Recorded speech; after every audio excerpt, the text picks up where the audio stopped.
کیونکہ جو القاب میں سے ان کے لقب ہے صدیقہ وہ انہی کا ہے.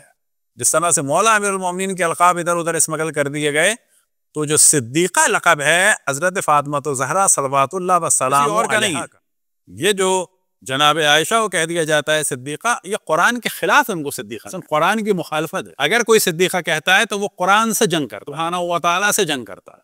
تو اس جانب توجہ رہے کہ جناب سیدہ ان میں سے ہیں کہ جن کے لیے آئے تطہیر آئی ہے، اور جناب عائشہ ان میں سے ہیں کہ جن کا ذکر سورہ تحریم میں ہے. تو تحریم والوں اور تطہیر والوں کا کوئی مقایسہ نہیں ہے. صلوات پڑھیں بر محمد و آل محمد. جو اس وقت دشمنان اہل بیت کے دفاع میں نظر آتا ہے اور وہ بڑا اٹریکٹیو ہوتا ہے، اس کو پہلے بھی ایک دفعہ میں ڈسکس کیا ہے، آج جناب سیدہ سے کہ اس لقب کے حوالے سے بھی ڈسکس کر دیں.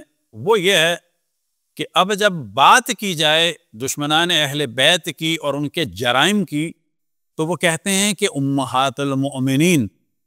البتہ یاد رہے کہ اشرف الانبیاء کی ازواج کو جو امہات المؤمنین کہا جاتا ہے، یعنی مؤمنین کی ماں، تو اس سے قطعاً صرف یہ مراد ہے کہ ان سے شادی نہیں ہو سکتی، اس کے علاوہ کچھ. یعنی ام المؤمنین سننے کے بعد یہ بھی ذہن میں رہے کہ اگر ام المؤمنین ماں بھی لیا جائے تمام مومنین کی ماں، جو کہ ایسا قطعاً معنی نہیں ہے، صرف یہ ہے کہ مومنین کے ماں نے نکاح نہیں ہو سکتا. ماں نے بھی لیا جائے بھی کوئی فرق نہیں پڑتا.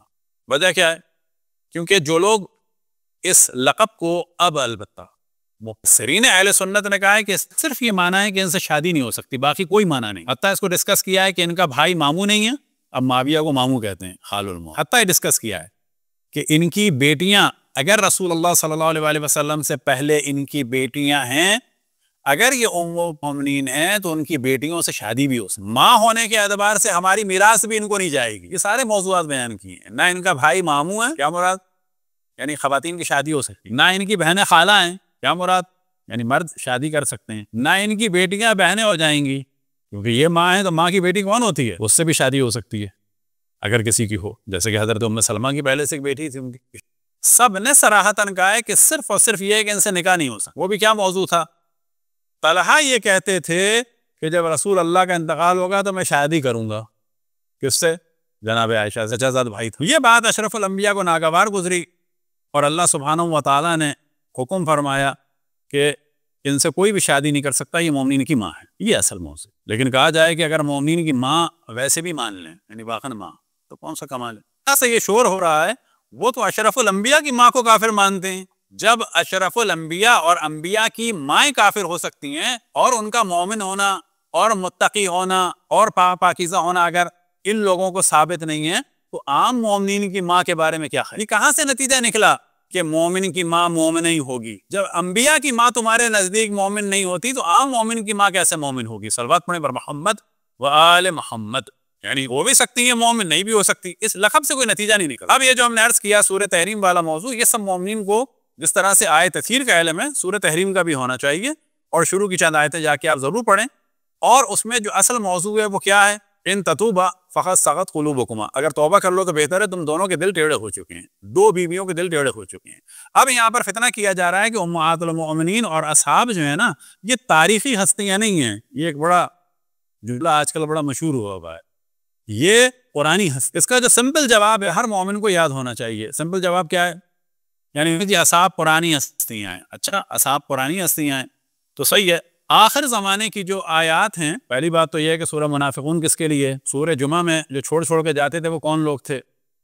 تو اگر آپ ان کو معین نہیں کریں گے، یہ ڈرتے کس سے؟ معین کرنے سے.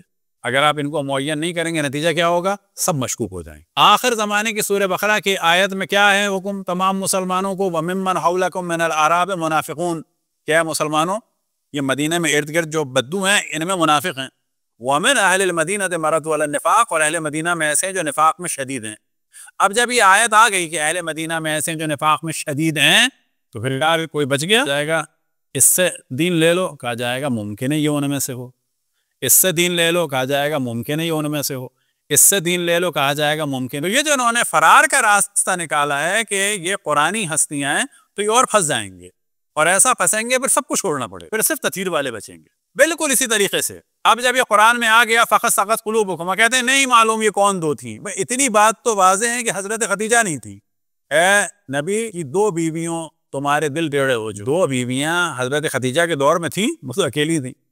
تو اس کا معنی ہے کہ یہ بات کی بات فقط سغت قلوبکما، کہ تم دونوں کے دل. عمل کی بات یہ ہے کہ جب بھی قرآن مجید میں یہ ذکر آتا ہے تو اس کے بعد جو ہے وہ آتا ہے طاب علیہ انہ هو التواب الرحیم. اللہ جو ہے وہ اس فلانے نے توبہ کر لی اور اللہ توبہ قبول کرنے والا ہے. یہاں پر اصلا کوئی اعلان ہی نہیں ہے توبہ کی کہ نہیں. حکم ہے توبہ کر لو، اور اعلان بھی ہے کہ دل ٹیڑھے ہو چکے ہیں، لیکن نہ بعد میں دل سیدھے ہونے کا اعلان قرآن میں ہے، نہ ادیات توبہ کرنے کا اعلان قرآن میں ہے کہ انہوں نے توبہ کی اور اللہ نے قبول کر لی، اور نہ حدیث. اچھا اب اگر حدیث میں ہو بھی تو کیا ہے، کیا جواب ہے اس کا؟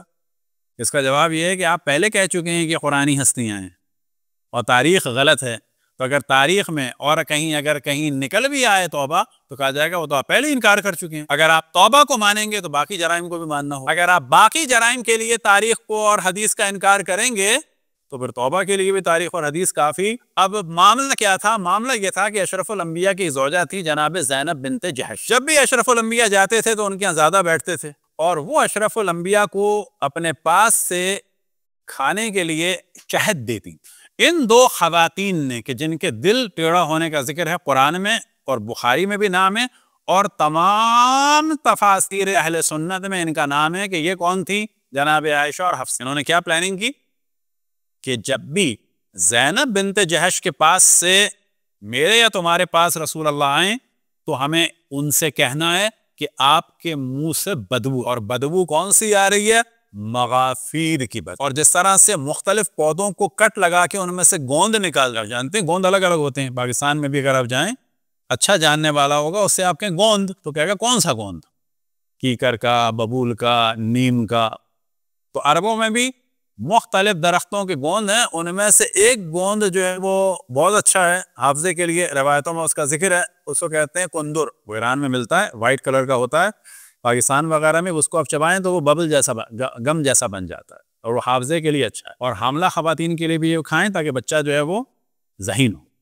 تو وہ بھی ایک گوند ہے. انہی گوندوں میں سے ایک گوند وہ ہے مغافیر کا. لیکن اس کا نتیجہ کیا ہوتا ہے کہ جب وہ کھاتے ہیں تو منہ سے بدبو آتی ہے، جیسے کہ لہسن پیاز. تو ان 2 خواتین نے زینب بنت جہش کے خلاف سازش کی اور اشرف الانبیاء سے جھوٹ بولا اور ان کو اذیت دی.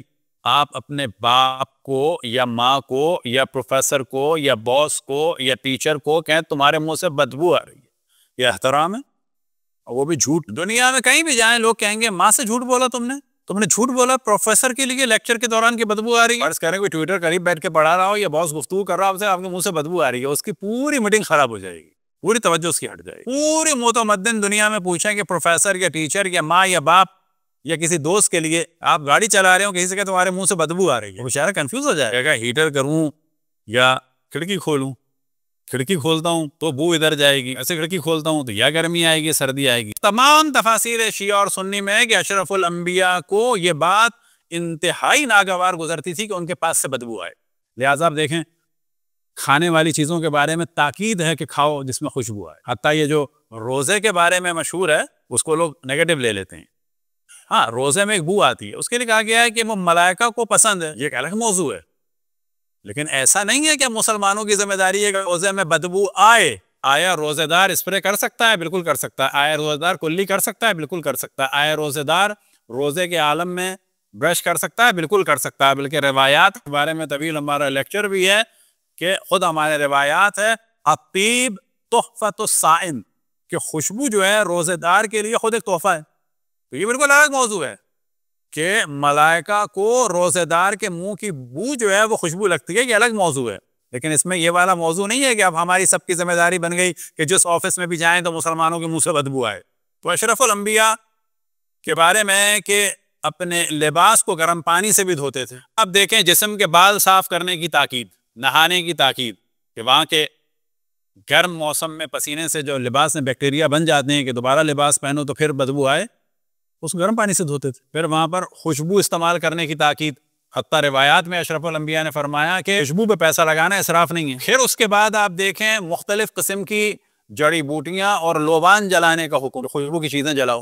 یہ پورا ایک چیپٹر ہے کہ اشرف الانبیاء کو خوشبو کتنی پسند. اب ان سے کہا جا رہا ہے کہ آپ کے منہ سے بدبو آ رہی ہے، وہ بھی کس کی؟ کافر کی. اور پھر اشرف الانبیاء نے کہا ان دونوں خواتین کا یہ ہے کہ ہم نے کہہ دیا، رسول الانبیاء نے کہا کہ اچھا اس کا ذکر اب کسی اور سے نہ کرنا، یعنی وہ اوروں سے نہ کہتی پھرنا کہ رسول اللہ بدبو آ رہی ہے۔ اور پھر اللہ سبحانہ و تعالیٰ نے یہ حکم دیا ان تتوبا فقد صغت قلوبکما، تم توبہ کرو، تم دونوں کے دل ٹیڑھے ہو چکے ہیں۔ اب آپ دیکھیں کہ جب کوئی اشرف الانبیاء سے جھوٹ بولے تو صادقہ تو بہت بڑی بات، صدیقہ تو بہت بڑی بات ہے، صادقہ نہیں ہو سکتی، صدیقہ تو بہت بڑی بات ہے۔ ایک جھوٹ کے بعد انسان صادق نہیں رہتا، جائے کہ اشرف الانبیاء سے جھوٹ اور ان کو اذیت دینا، اور وہ بھی کس لیے کہ وہ جناب زینب بنت جہش کے پاس نہ بیٹھیں۔ تو یہ ہم نے گفتگو کی کہ یہ جو لقب ہے صدیقہ، جس طرح صدیق اکبر لقب ہے مولا امیر المومنین کا، فاروق اور فاروق اعظم لقب تھے مولا امیر المومنین کے دوسروں کو دے دیے گئے، بالکل اسی طرح سے صدیقہ جو لقب ہے وہ جناب حضرت فاطمہ الزہرا صلوات اللہ وسلامہ علیہا کا ہے۔